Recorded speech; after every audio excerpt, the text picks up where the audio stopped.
what would you say has been probably the most challenging? It doesn't necessarily have to be on a specific project, but something that's sort of been like a big challenge for you. Like, I mean, for me, I'd be paranoid that I didn't record a scene, or like, you know, like, I keep looking here to check I'm recording. You know, yeah, exactly. Freaks me out. It's a fear, mate. It's a fear, Yeah. you know, or things like that. Like, or you got the boom in the shot, and you're like, oh no, you know, like, what do you think's been sort of the most like challenging, I suppose, in that way? I think one of the most challenging films I did, and whilst I wasn't responsible for the bigger aspects of it, but it did mean I had a lot of work to do, was I did a film called Florence Jenkins, which was a film by Stephen Frears where Meryl Streep plays a real singer in I think the early 1900s who couldn't actually sing. Right. She had a lot of money and she loved to sing, but she couldn't sing, and she became a bit of a star. And Meryl Streep performed it incredibly well, and the way to capture it was we recorded it live. So all the singing was recorded live, and not only that, she was accompanied by a piano player who was also an actor, which was also recorded live. Right. So that just meant that, as I joked about earlier, where I only have 3 or 4 mics to deal with, and maybe a few headphones for people, and a couple of booms, all of a sudden this became a bigger task. It was all of a sudden more like a big TV show rather than a film.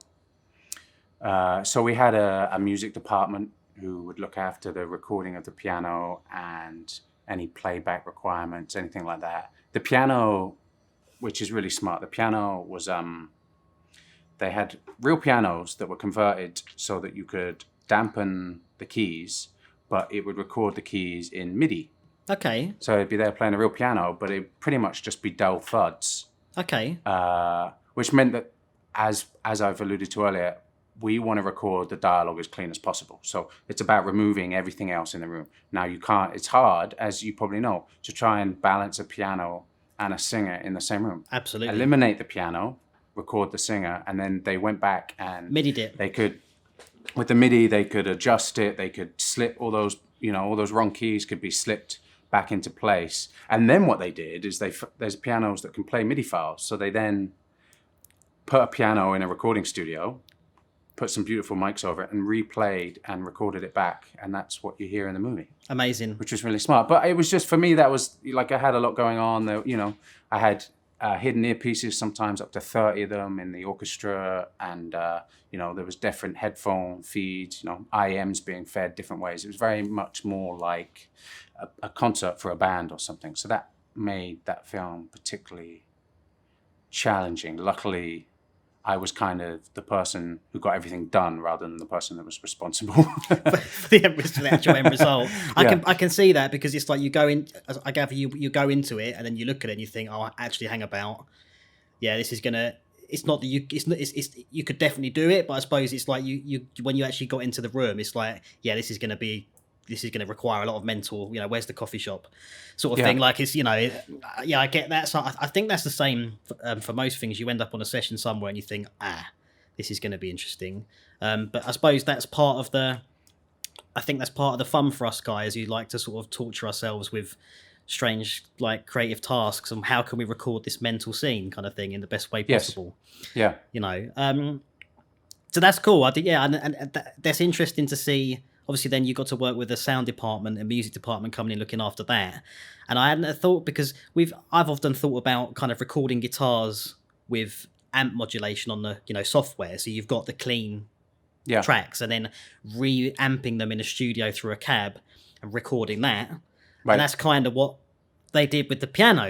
That's quite interesting. Yeah, it's smart. And that's actually what we, in a recording studio, music recording studio, certainly historically, you might do things a bit different. Like if it was, you would run certain instruments through a compressor before it even got to whatever you were recording it on.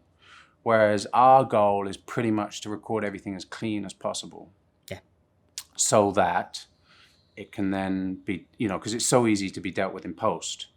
Like I said to you, like I have an AC unit here that's a bit noisy. And if you want to, you might clean it up a little bit. Now, it's very easy for you to do that in post. So we try and record everything as clean as we can, tend not to run it through a compressor or anything like that. The only thing we do have, which is probably slightly different to the music world, is we have limiters on our inputs. So, where I'm talking to you now, I can't peak it out. The limiter will kick in, and the day is saved.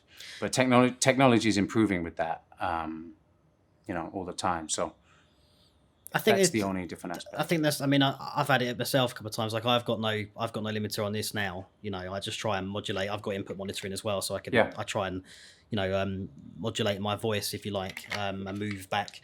But I think it's definitely there's you can't really do it, because I've known guys who try to record.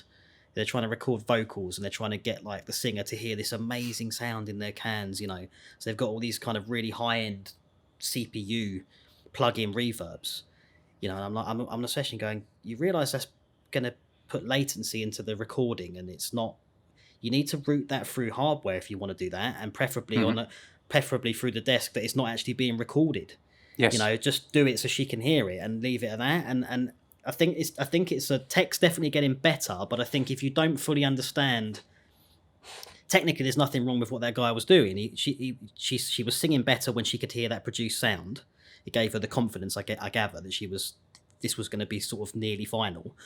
But because and there's nothing wrong with what he did, but he didn't understand that we're trying to record with the lowest latency and the lowest, and you're causing problems in Pro Tools. I think this came up in one of the other podcasts, actually. It's very easy to get hung up on tech, especially because we've all fallen into this because we're a little bit nerdy, right? Absolutely. And it's very easy to get hung up on it, but you've got to remember what's important. And the important thing is capturing the performance, whether it's a singer or a violinist or an actor. It's important to get that. And how do we best achieve that? Now, if giving them a sense of reverb in their headphones helps you achieve that, then do it. But you need to go about it in a way that's not detrimental to the original performance you're capturing, right? Absolutely. And like you say, so split the signal, run that separate through, so that's the way to go about it. She's not interfering with your tape. Absolutely, definitely. I mean, leading us on to the next question here, Mike, is and I like the way I've phrased this, given you saying that we're all a bit of nerds. Yeah, because it actually says one of my favourite personal topics, gear. Yeah.